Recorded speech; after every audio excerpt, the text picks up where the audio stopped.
So, Rystad Energy has been evaluating Trump's energy policy on a real time basis since January 20th, if not earlier. And really, in that first 100 days, there were, of course, green energy rollbacks, which were to be expected and had already been signaled quite clearly.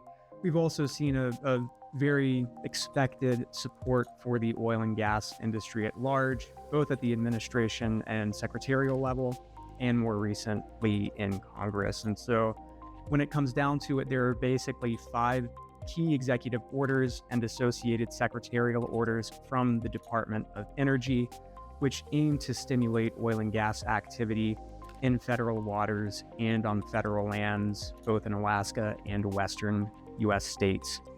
And the key thing here is that, the one thing that underlies all of this is minimum leasing requirements in all of these areas. And we've also seen certain initiatives around deep water commingling and NEPA reviews. So potentially those review periods get streamlined, although there is a risk of longer term litigation. More recently, we've also seen quite clear congressional support for these policies too.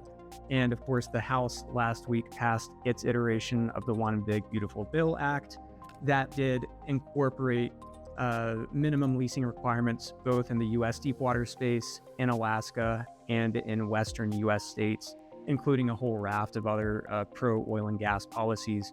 So this is an area that we will continue to watch in real time on the policy front.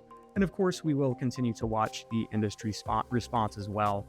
Some of these responses could be a bit quicker depending on the short cycle nature of a given area. Some of the responses are likely to be longer in nature, just given the longer lead times of offshore development or Alaska Arctic development, for example.